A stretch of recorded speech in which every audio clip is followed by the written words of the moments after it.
Welcome to Full Speed. I'm your host, Eric Dalius, and today we have a special guest here with us here, Andr3x. Yeah, absolutely, you may have heard some of his hits. He's going to be talking about them a little bit later here, Believers, and Together We Stand. You'll talk about all those stories, but ladies and gentlemen, you are in for a treat today because he is actually taking business and life at full speed. Full speed, ran into that, yeah. Full speed, ran into that trick, oh yeah.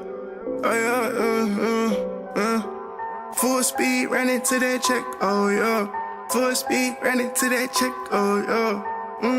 Ran into that check, oh yeah. Yeah. Andr3x. Yeah, appreciate you being here, brother. Welcome to my home in Miami Beach.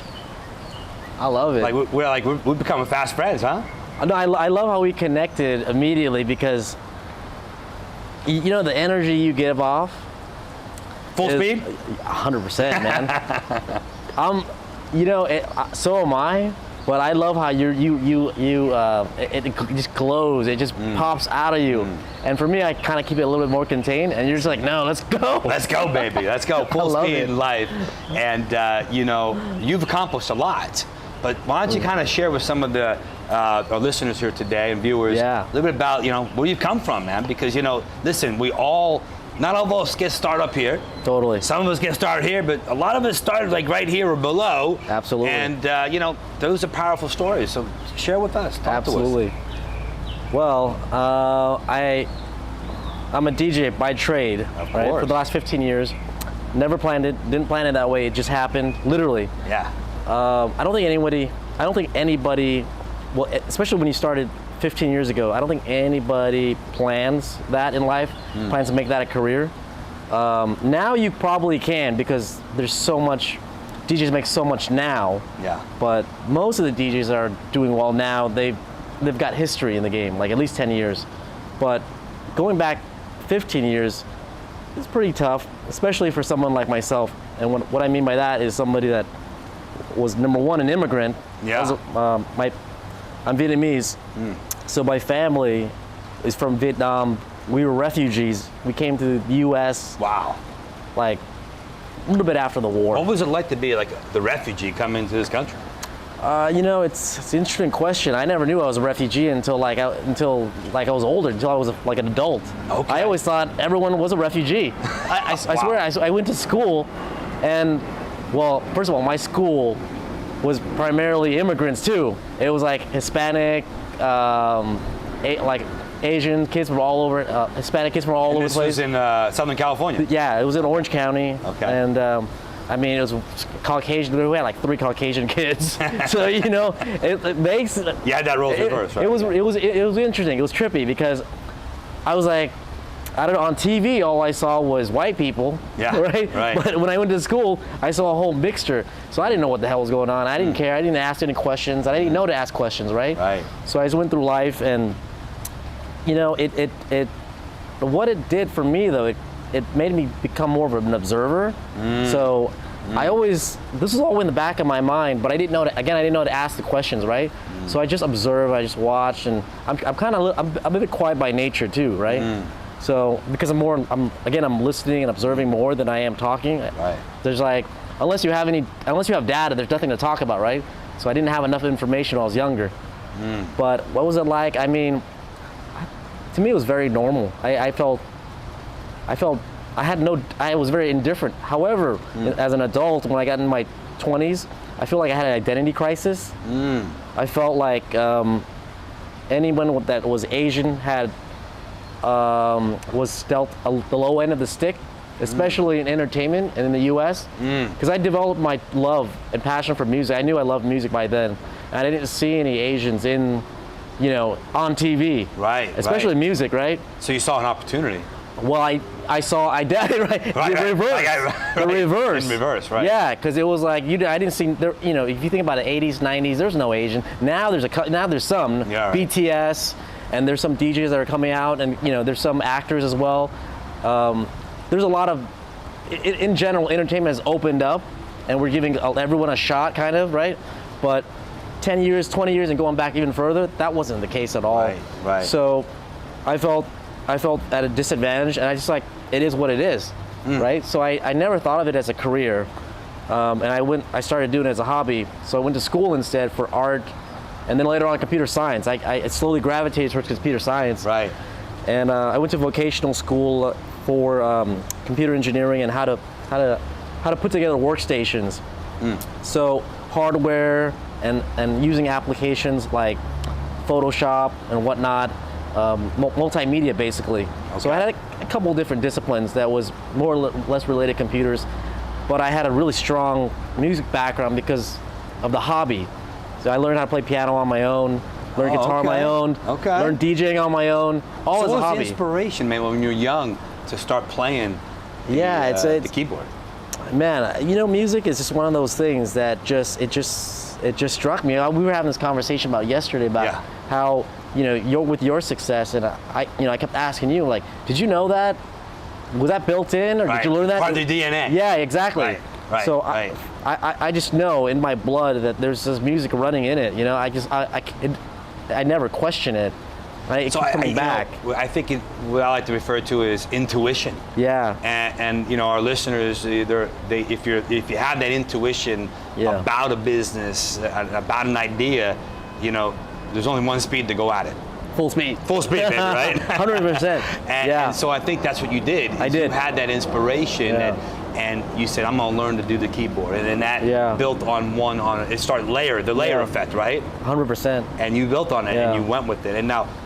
You weren't perfect day one. I wasn't. I didn't have the support. That's the thing. I didn't have the support mentally or financially. So I kind of, to me, kids would play games. I would play with music software or my keyboard, or I would splice tape together and try to mix. Back then, I couldn't afford a record player, but we had a dual deck tape player. I'd splice it together and make mixes based on that. So there's a lot of little cool tricks that you could do. That if you're just creative and you have any equipment, you're gonna utilize it, right? Right. Yeah. So, you're putting in the time, putting in the hours. You know, they talk about become like a professional or expert. You need to have those 10,000 hours in, and so you were getting those 10,000 day one on the keyboard. That was the beginning of your 10,000. hours. I didn't hear about that theory until later on in life, until after I, you know, for me, it wasn't even about the 10,000 hours. It was just, I just loved it. I was addicted to it. It was, it calibrates my life. It's in my bloodstream. So if I could do that, would I have money or not money, I would do it. That's it. So it's interesting. So you're going to school. Yeah. And then you have this passion for music. And you have an opportunity that pops up. Pops up. Tell us about that. Yeah, so, you know, I had a regular job for a while. So you're working. Yeah, I was working. School and work. Yeah. And then go ahead. Yeah, and then I had a regular job. I was working in retail at a shop called Fry's Electronics. Oh, Fry's Electronics. Yeah. So it's closed now. It was like a Radio Shack back in the day. Oh yeah. But it's closed. It's a big chain store. They closed down, but someone from Yamaha walked in one day, and I was talking to him. He was a project manager, and we started talking about music equipment. And he went in to buy a memory for a sampler, and I knew everything about the sampler. I knew specs like the back of my hand, and he couldn't believe it. And I was like, "What type of memory?" He came in, and he was like, "I need memory for something," and he was like, and he knew the specs of the memory, but I actually had more information about both the specs of the equipment and the memory. And he was like, and I'm like, oh, I saw his name tag, because people would walk in with their name tag from their company. Right. And he said, Yamaha. I said, are you looking for memory for an A2000? And he said, yeah. I'm like, oh yeah, it's 72 pin, and you need to get it with like, you know, like non this and all. So I rambled off a bunch of specs, blew him away.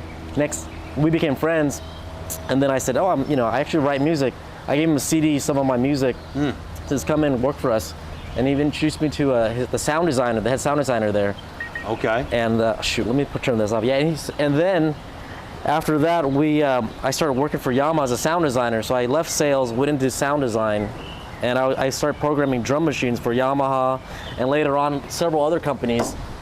But the interesting thing about that was I realized that wasn't also what I wanted to do, because it was really boring. I was working in a studio with one or two people. I never saw an audience. I would make we feed off the audience. Yeah, we feed off the. Yeah. That's what I found out later on. I said I love music, but I love sharing music. I don't love, you know, the details, the minutia behind music, because it's all technical, right? Because sound design is like it's almost like processing. You know what I mean? So you wanted more. Absolutely. You wanted more. Yes. Sound designing is so far. You were telling me a story when you're working, and that you had this opportunity to go ahead and put your display of talent out there. Tell us about that one, because you know, I think that's a great story about when an opportunity comes up, you got to seize it. 100%. And then you got to move on it full speed, and you got to go at it and keep going at it, and you did that. Yeah. And then it opened up a whole new world for you. So go ahead. You know, the major turning point in my life and turned my passion into a career was when I started DJing as a hobby. Fast forward a little bit beyond Yamaha. When I started DJing as a hobby, it connected a lot of dots for me. Number one, it put me in front of an audience live. And that, you know, that direct connection with people, that and it's a different type of connection than the connection when you're having a conversation, because it's based off of music, which is emotion and feeling and vibe and energy. It's different. You're using these tools, you're using these melodies, you're using these songs to communicate to people instead of words. So it's so powerful. And how many times have you had a song that you wanted to share with your son, your daughter, your wife, your friend? You gotta listen to this, you gotta check that out. How many times have you done that? All the time. Guess what? You're a DJ. That's it. You're a DJ. The DJ, baby, coming at you. That's the heart of a DJ. The heart of a DJ is someone that wants to share music. Yeah. That's the true spirit of the DJ. Forget beat matching. Forget all the technical. Do you love to share music? Do you love the song so much you want someone to feel the same way you feel about this song? That you want them to feel it? That's the spirit of the DJ. Wow, I love that. Yeah. I love that. And so you're sharing that love. You're sharing that energy. Yeah. And I think it's important to understand that, you know, you have, right now it's a passion, right? Yes. At this time in your life, and there's a window of opportunity that opens up. So I'm DJing. Yeah. And I quit my job. A little bit, again, fast forward, I had a lot of different jobs and a lot of hiccups in my professional career. Okay. In computer science. There was success, but I was never happy with the positions I had. Something was missing. It was so dry. There's no passion. Working purely with computers, you know, with How long did that go on for you? 5 years. 5 years. 5 years, yeah. So 5 years too long, right? You've seen The Matrix. Of course. Matrix 1. I felt like Neo. Yes. I felt like, you know, Mr. Anderson. I walk in the office. I'm in a cubicle. I'm just dealing with. It's just me, a cubicle, and my Herman Miller chair. You know what I mean? And you know, and it's like, oh my God! It's like, you have. You know, if I stuck with that career, I would have been a VP by now. But it was so, you felt like a human battery. So when you're going through that 5 year period where you're like, you know, when did the light bulb go off? I mean, I know that you took action after 5 years. Yeah. But when did the first light bulb go off that, you know what, I need to go down another path? How long did you have to go through that process? You know, I was in LA working at a company. We sold high-level broadband T1 fiber optic, and we were in a very nice building, Oracle building, and it was like we were on like the 29th floor. I would you know, take a break and look over, and I would think about jumping over. Oh my God! Wow. It was like, you know, I wouldn't do it. I'm just saying metaphorically. I'm like, I can't take this job. You know what I mean? I got you. Although I was paid very well. And I was very young and paid very well. I was the youngest guy in my company at the time. So you felt trapped. I felt so trapped. Felt totally trapped. Because you had the money coming. Yeah, and I didn't understand why. Right. I didn't get it. It's like it was counterintuitive. It was like I'm making my parents happy. I should be happy. I'm the youngest guy in this company. I have a bright future. Why am I not happy? I'm on my way to the American dream. Right. What is going on? And everyone around you's happy. Yeah. You've got good money. Yeah. But you feel. I was excelling, man. And excelling, achievements. Yeah. But there was something inside you telling you you needed more. 100%. You are more. Yeah. And so, when did that light Music. bulb go off for you? So I went back to music. I went back to music. I quit my job out of nowhere. I just quit. So, but you had to go through that process of 5 years. I did. Wow. Yeah. Okay. Yeah. And everyone has their own time frame. Totally. You know, the listeners need to realize this is that, some even get it like in the first like 5 minutes. Yeah. And some would be like 25 years. Yes. So don't worry about whatever else story. Just understand that when the light bulb goes off, you have that passion, you need to go ahead and act on it. 100%. And so why don't you share what happened when you started acting on that? Well, it was a very extremely confusing time because I should be already established with my life, career, everything, but I'm still figuring myself out. However, if I go one direction, it's already done, it's set. But I'm looking at like I'm done set for my whole life in something I don't enjoy. And how old are you at this time?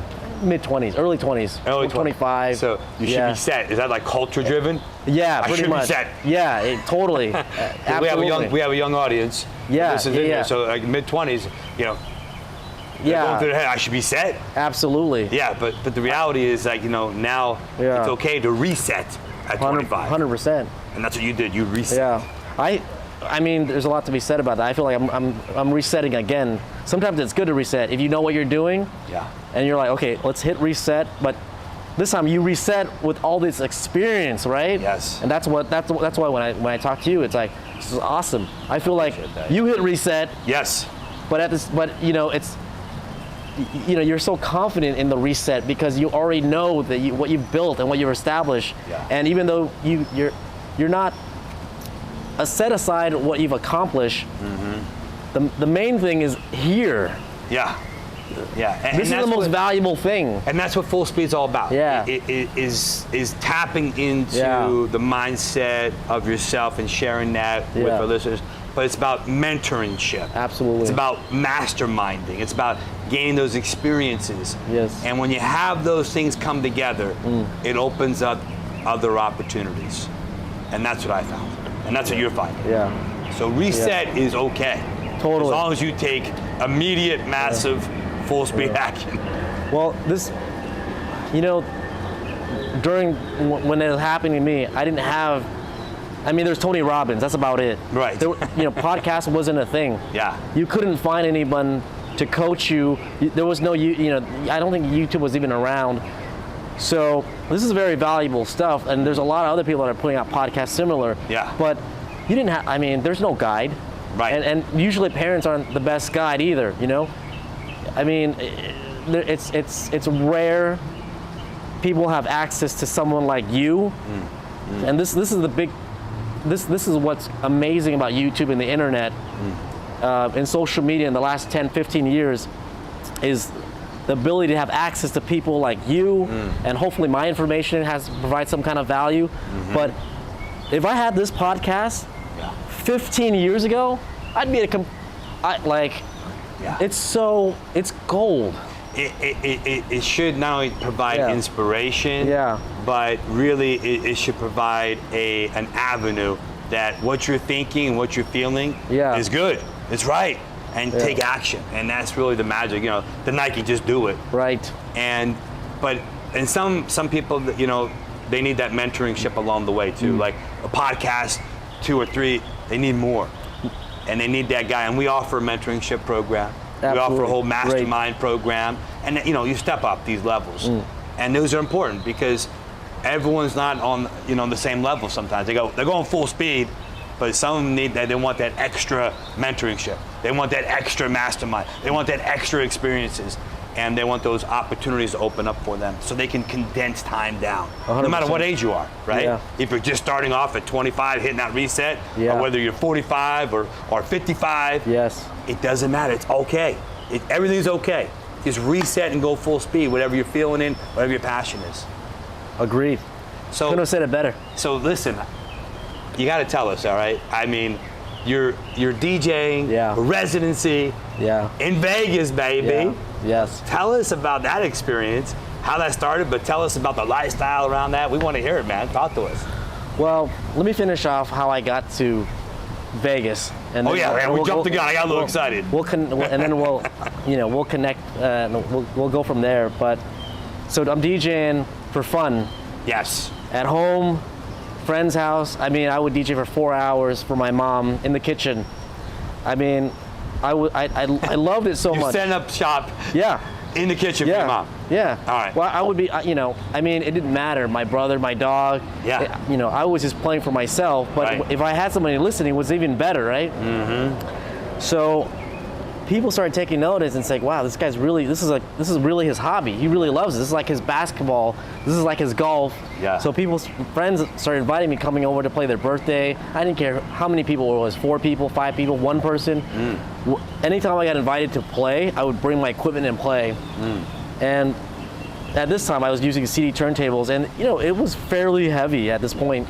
So I'd still carry it. Didn't matter. I still set it up, and I'd also bring speakers. Wow. So this, later on, I found out that people do this, and they get paid pretty good money. At the time, I didn't know that. I didn't, I was like, it's your passion, man. I'm just happy to play for people, right? You're getting the experience under your belt, right? I didn't even think of it that way. I just thought of it as like someone's gonna want to hear me play. That's awesome. Wow. Okay. It just kind of like it's like. It was that feedback, that community, that energy that you needed to have. I just needed it, man. Right. I just needed it. Okay. And I was so lucky to be able to get it. I was so lucky that I wasn't, broke in a third world country. And I was, you know what I mean? That's the refugee coming out. Yeah, I don't know. Yeah, I didn't care about money, and then I didn't care about. I just felt so fortunate and grateful to be able to share music, and I just milked it. That's the way I thought about it. Anyways, I played tons of house parties, and I made so much connections and friends, and so I made so much notice in my community that people started inviting me to play at restaurants and then some bars. Okay. So I got invited to play at this bar one night, and this is 2 years after playing for free already. 2 years, by the way. So 2 years of free playing. Yeah. You get invited now to play at a bar, and this is in Southern California. Yeah. Okay, yep, cool. in Southern California. So this guy asks me to come over. I'm at this bar, and this is a very interesting bar. It's like full of, it's primarily Asian, and these guys look really rough. Tattoos and. They look like they look like a rough crowd, and there's girls in bikinis serving alcohol, and I'm like, I've never, I don't hang out in these places. I'm not judging. I'm like, this is kind of cool though, right? So scary but cool. Yeah, okay. It was just kind of edgy, and I thought, my thing was, I'm playing for strangers. This is a commercial venue. That was my big thing. Yeah. Because prior to that, I was only playing for people that knew me. Like a friend and a family type of deal. Yeah, exactly. But now you stepped out of your complete comfort strangers. zone. Yeah. And that's important to understand. Yeah. Is that it's friends and family okay to start off with. Yeah. Step out of that comfort zone. Right. Do the uncomfortable. Yeah. Until it becomes comfortable. 100%. Yeah. Absolutely. Okay. So now you stepped out. Now you're in front of the bar. Now brand new crowd. Playing a new crowd. They also wanted music that was completely different than what I was normally playing. When you're playing for friends and family, you could get away playing a lot, and they don't mind. They're just, you kind of figure out what they like, and you kind of mix it and blend it in. Mm-hmm. But when you're playing for a brand new crowd that you've never played before, you don't have time to assess. So it's like they could like country for all I know. They could like, ranchero, who knows? Right. I have no idea, because this is a completely different crowd. Right. So these guys asked for hip hop, and I wasn't a pro at hip hop. They wanted like gangster rap. I didn't really have any of that stuff. So what did I do? I improvised. I said, do you have a CD of the stuff? I would get requests. They'd come out and get CDs, and I'd play their CDs. And slowly I got good at playing hip hop and rap. Now I did this for 5 months. It was a bar lounge. It was open 7 days a week, 7 p.m. to 2 a.m. and sometimes they'd open even later. I did that for 5 months. So you're doing that every night? Every night. And so what's really interesting is that you had this thing called adaptability. Yeah. Yes. And adaptability is understanding and listening to the marketplace, listening to the community, and acting on that, not waiting, but making immediate full speed action, and that's what you did. I did. You made that happen. I didn't realize. 5 months of doing this. You didn't realize. I didn't realize. This is retrospect. Yeah. Okay? Yeah. And so you have 5 months of doing this. Tell us what happens. So day one was the most nerve-wracking day, because when I set up my equipment and I played that first song, I hit play on my CD player, my hands were trembling. Oh yeah. Yeah, because I was like, It's a new crowd. It's a new crowd, and Yeah. everyone, and not only that, but this was the first time I'm on an elevated stage. Yes. Because usually at a house party, Your level. yeah, exactly. Level. Yeah, like we'd set up right here, and Yeah. everyone's surrounding me, and I'm on an elevated stage. So I was really nervous. I had eyeballs on me, and I also had these, there were some hot girls in there too, and I'm like, I'm like, You want to give a good impression. exactly. Bottom line. So really nervous. I'm playing, and everyone slowly they're getting into it. I see the heads kind of bopping. I see like feet kind of, they're hitting their feet, and give them the energy. So I started. After a while, I started understanding physical cues a lot. I started looking for a lot of. I was able to read people without actually talking to them. That's one characteristic, one trait that I picked up. Like again, the head bopping and the feet moving. So I did a great job. The owner said, "Great job." By the end of the night, at 2 a.m. And he said, "Come back tomorrow." That's all he said. And I was like, So you got the passing grade. I did. At the end of the night. Yeah. Come the next day. Yeah. Okay. He said that for 5 months. Wow. Yeah. And You kept showing up. I kept showing up. And that's key. That's key. Keep yeah. showing up. Yeah. Keep showing up. Now, can I ask you how much you got paid? Yeah. Well, you know the story. You know the story. Our listeners don't know. This is an interesting one, because when I tell it, sometimes, people always think, the first thing people think is, "Are you serious? Like, why? You're dumb." I didn't get paid nothing. Wow. I never asked for it. I never asked for it. I thought I was getting the deal. Explain that. Well, I had no experience, and there's DJ schools out there that were like $40,000 a year, but they're gonna teach you in a classroom. They weren't gonna put you in front of a live audience, right? So I'm like, am I gonna pay 40 grand to be taught by someone that I don't even know has experience and has no live experience and not gonna put me in front of a live audience? Or am I gonna do this and, because when you're playing live, the one way to eliminate being nervous is to keep doing that thing that makes you nervous, right? So I kept playing live until my hands stopped shaking. By the end of 5 months, I was like, hey, what's up? Yeah. You had I built built up confidence. that confidence. Yeah. I got familiar with the crowd. They knew me. Yeah. I was high-fiving people. People were buying me drinks. I didn't really drink though, but I'd still have a sip here and there. Right. I knew everyone they knew me, but they knew me more than I knew them. Of course. But they knew me by my first name. I knew some of them by their first name.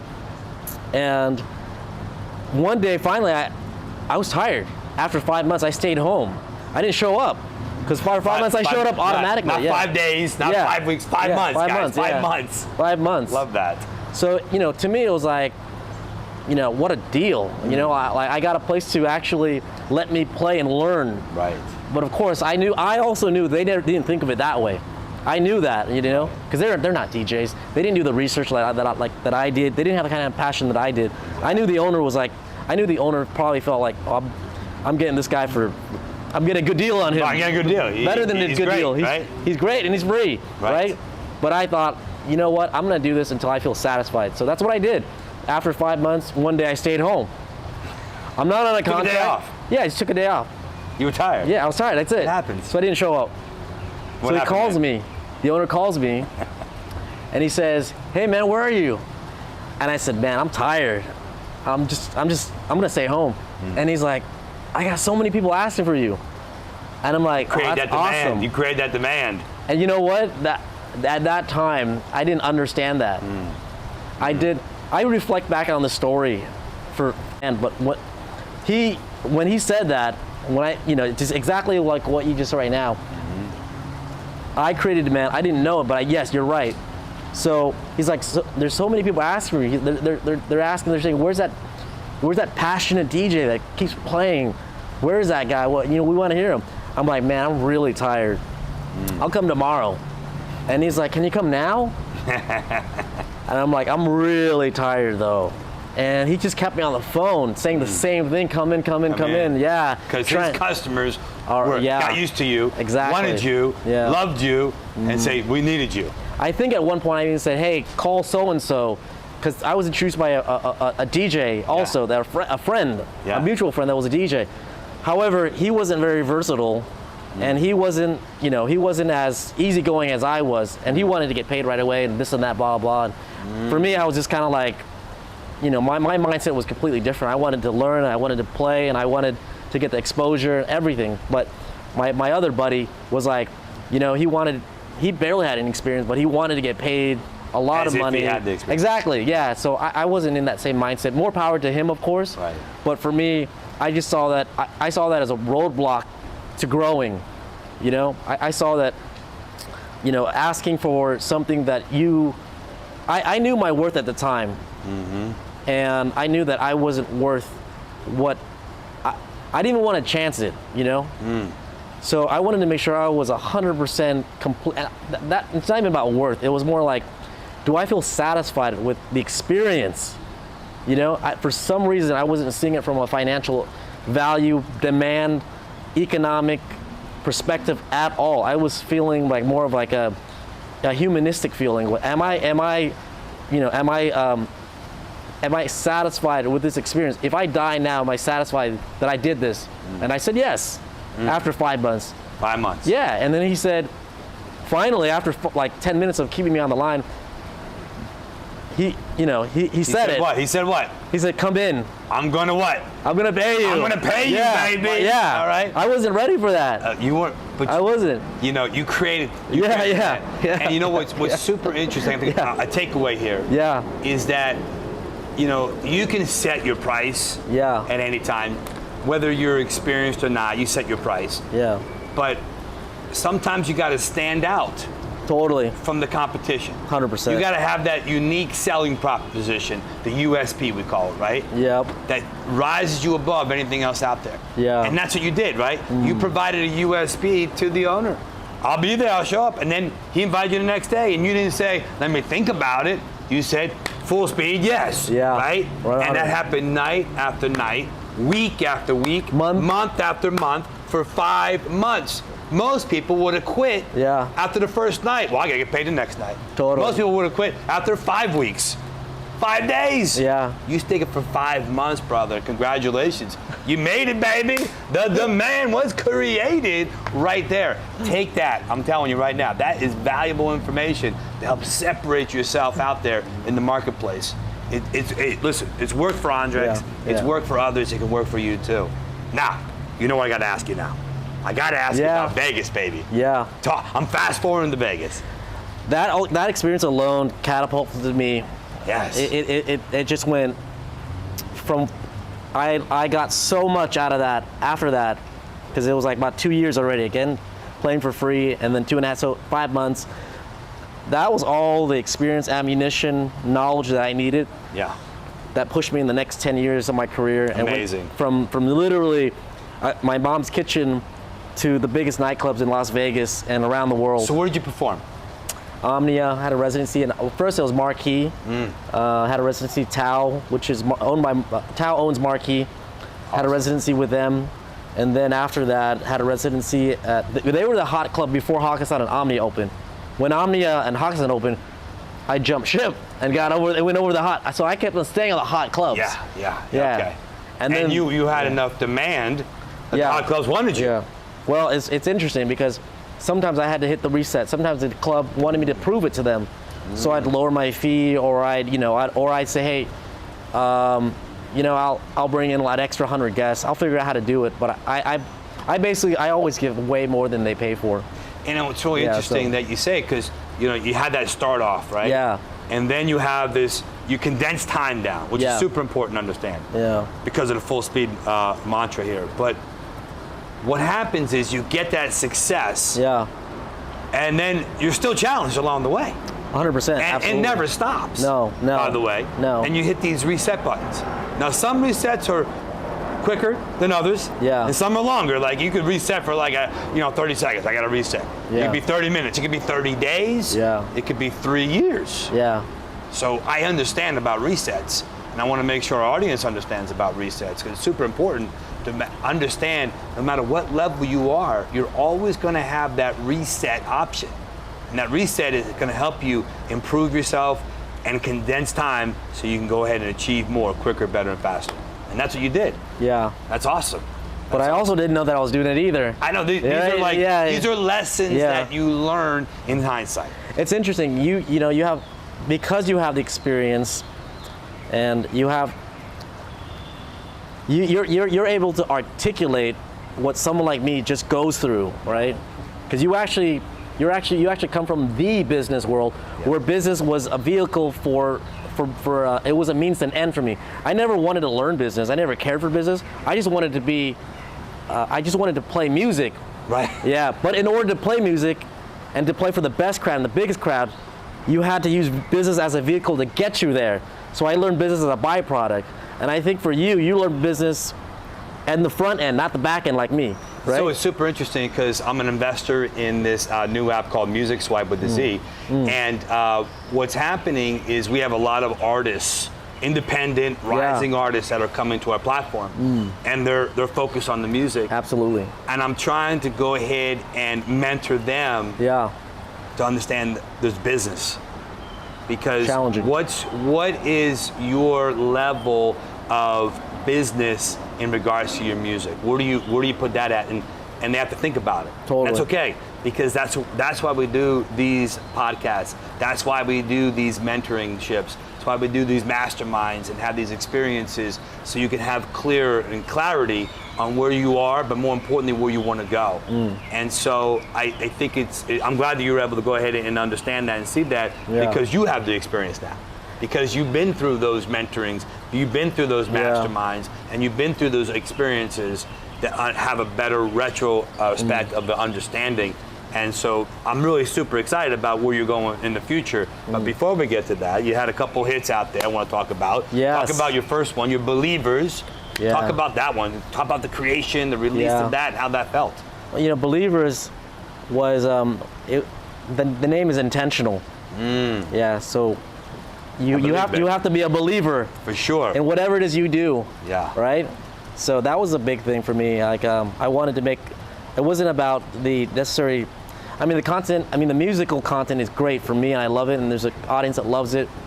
But to me, it was more, what the title represented was worldwide. So I wanted to send a message out to artists, to people in general, you know? I knew that my music might be an acquired taste and only for a certain genre. But the theme and how, you know, and the struggle and the mission to want more and to go after your dreams and to really connect with your purpose. I think that's so important. It's like the only time I've ever felt lost in life was when I wasn't connected to my purpose. And there's a lot to be said about that, you know, because purpose can be with family, can be with friends, can be with God, religion, could be with career, you know, what you're meant to do, period, you know? And and listen, we all get off track. It's true. We all get off track. Yeah. Okay. There's no one perfect here. In fact, I always joke. I said the only difference between me and a lot of other people is that I just failed more times than you guys started. Yeah. That's the major thing, right? Absolutely. And so always stay in the game. Yeah. And when you get off track, always get back on track. And no one really wants to hear a sob story. Yeah. Okay. They want to have that energy they can plug into to go ahead and go to the next level. And they got to believe in it, right? They got to believe in what they're doing. And 100%. So you believe in yourself first, so others can believe in you next. Yeah. And that's what you've done. And so you put that out there in your believers. Correct. Yeah, that's awesome. That was the whole thing. That's so awesome. You could interpret it at so many different levels. You know, be a believer in yourself. And I'm a believer in myself. Right. And not just about music, about anything you do in your life. Life in general. That's awesome. So that was the first song I ever put out. And then the second one. The second one, Together We Stand. Together We Shine. Together We Shine. Yeah. Okay. Together We Shine. Talk to me about Together We Shine. So again, about the theme. Yeah. You know, it was because it was. It's not about. It took me a while, and this has been an ongoing theme that I think has been going through my head for many, many years. So much of what I've done felt like it was on my shoulders. And it is, but it also isn't, right? So on one side, I have this personality, this trait where it's like I need to do everything. If you want to do it right, you got to do it yourself. But on this other side, I've had to learn to give up responsibility. I don't want to say give up responsibility, but I've had to delegate it. Well, yes, delegate it, but also see where other people see how they are even better at it than you. They have a natural ability to do something that you may understand, but they have, they reign supreme in it for some reason. Like Tiger Woods on the golf course. Right, but at the same time, we complement each other because you may reign supreme at something that they're like, shit, like that's something. How do you do that? How do you, like for instance, when I look at you, I'm like, the level of energy and positivity and bounce back that this guy has, I gotta be around him because I know this is no mistake. This is him being able to take being able to take it on the chin and stand up, and it's like, give me more. Yeah. You know what I mean? What else you got? Is that the best you got? It's the Rocky moment, baby. Yeah, exactly. It's the Rocky moment. I already know that when I talk to you, that you're able, that's your superpower. Yeah. Among many. Right? So I have a little bit of a harder time with that. I get a little self-absorbed when I get knocked down. I definitely get back up. I know I need to. Yeah. But it's a little bit. It's a little bit tougher for me. I feel like your bounce back is a lot. Like you're not gonna go down. You're not gonna tap out. No, I'm not tapping out. Exactly. It's full speed, baby. 100%. Yeah. Always. So listen. Together we shine. By the way. Again, it's about all of us. I love it, man. Yeah. It's beautiful. I believe it was Together We Shine. Yeah, it was awesome. The music and the energy that you bring too. Yeah. I can't wait to see you perform on Saturday and bring that energy out there in your Focus Jam there. It's going to be awesome. And we had a good fortune to meet here at the Bitcoin conference. Yeah, so, I'm really happy about it. Yeah, I thought that was great. Let's talk about, really quick, kind of wrap up here, about NFTs. Yeah. What do you see with NFTs, man? How do you see yourself, the future evolving around NFTs? So, it's exciting, right? Everybody's excited about it. Obviously, that's why we're here. I am quite careful about how I get involved in things because I don't like to jump the gun. I think time, our time is very valuable, so whatever you invest in, you want to make sure that when you go full speed, full speed. It's hard to hit pause or stop. And for me, once I go full speed, there is no stop button. So I need to do my due diligence before I, do the education, do the 100%. Research. Yeah. But what I can tell you now is it's probably one of the most exciting times I've seen in a lot of different industries because I came from computer science and art, right? That to me, the DJ world is part electronic and part art. And then with Bitcoin, it forced me to learn finance, which is your expertise. You've got a lot of expertise, but I know you're very strong, much stronger than most people I know in finance, right? Well, so, it's helped that being a third generational real estate investor, and then discovering Bitcoin way back in 2014, it opened up a lot of doors and a lot of opportunities. And I did my education just like you did. Yeah. But then once my education was done, I pulled the trigger. Right. And I didn't go, tiptoe around. Yeah. I didn't just test out the water, man. I dove all in, and I stayed all in. And then when that thing takes off, and it could have gone the other way, right? Yeah. But it goes the other way. It goes up. Then you start to cherry pick, like I always tell everyone to do. Cherry pick off the top, right? Enjoy a little bit of fruits of your gains along the way, and then keep riding that out. And understand there's going to be resets along the way. 100%. And NFT is really kind of resetting crypto to the next level, in my opinion. Absolutely. But in some ways, it's a reset, but also an extension. Yes. For sure. It's bringing in the art element. Yeah. It's bringing in the creative element, which is what attracted me. Bitcoin itself attracts me from a technology standpoint. Finance, I didn't really like, but I'm so glad because once NFT came in, it forced me to learn finance. The stuff that your basic knowledge of finance is high level for me, and probably for most artists, because they're so consumed about art. And actually, for me, money's always kind of been a turnoff. It's really strange, and I'm pretty sure most artists feel the same way, because it requires a lot of focus that we rather focus and distribute the energy into being creative. And it's so it's interesting is that I hope I can be a mentor and a mastermind to these artists, where I break down the complicated into the simple. Look, what you're doing right now is highly, highly needed. It's a space that has been vacant, and artists probably don't even know they need it. This is probably the best time right now to be an artist, because you actually have people from finance coming in because they see an opportunity. Yes. Because it's because they see an opportunity to invest in it, and then it's because of their self-interest as well. Yeah. So it's like there's an opportunity to actually own your own music and cut out the middleman with NFTs. Yeah. There's just so many. I mean, we're just at the tipping point. We really are, and with our Music Swipe app, we help these independent rising artists get discovered in a fun, cool way.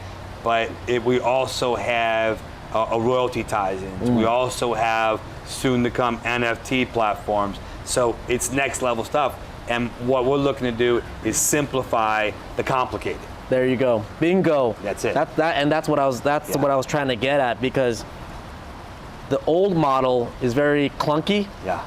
And this publishing, copyright, and sending your material to the, the court system and whatnot, and it's, and nobody gets paid except for the top artists. And those top artists usually get screwed in the first 10 years because they signed off to a manager, to an agent. You hear about the stories, with like, Whams and a TLC, and they either they went broke, or the first 10 albums they didn't get any money out of it. It went back to paying off their tour or whatnot. And this is the first time where the average artist that is not being signed by Sony or being picked up by a major manager is able to make a decent living, Right. It's the first time in history, and it's already been happening, but NFT is going to extend that even further.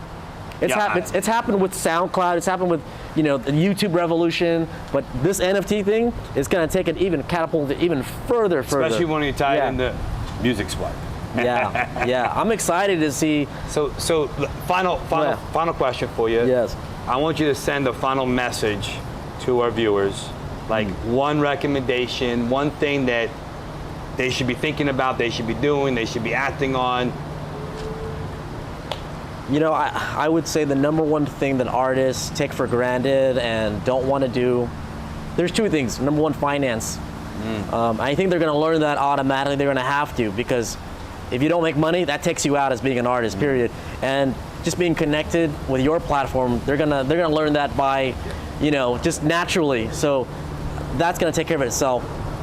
I think the biggest thing, having said that, probably and maybe priority, is marketing and promotion. A lot of artists, that turns them off. Social media, understanding social media, understanding how to get your name out there. You gotta look at social media in a creative way, because social media, especially Instagram for me, is almost like DJing now. Because when you share a song, you share an emotion. When you share content, you can also share an emotion. When I look at a beautiful car that is ran through a filter a certain way, or taken on a certain camera, that combination of things, the camera, the filter, the angle, it does something to me. And sometimes it doesn't do anything to me. It just depends. Same thing with food. Same thing with a beautiful quote. Same thing with a couple looking at the sunset. There's so many things and then when you add music to it, music is a subgenre of content. So it's taken DJing to a whole different level. DJing is only with music. Instagram is everything. So when you ask me what's my next move, it's content. It's DJing content, man. It's sharing content. We need to have you be one of our DJ ambassadors and help out those young DJs out there. Come bring their beats and music over to the Music Swipe platform. Love it. Would love to, man. Would love to. Appreciate it, man. Thank you for what you're doing. Thank you for this. Absolutely. You are such a genuine person. I really mean that. Hey, you know what I say, what you see is what you get. You are good people. Seriously, man. Well, Thank you so much. Thank you so much for having me. All right, brother. You made believers. Yes. And together we shine. Full speed, ran into that track, oh yeah. Oh yeah, Full speed, ran into that check, oh yeah. Full speed, ran into that check, oh yeah. Ran into that check, oh yeah. Yeah.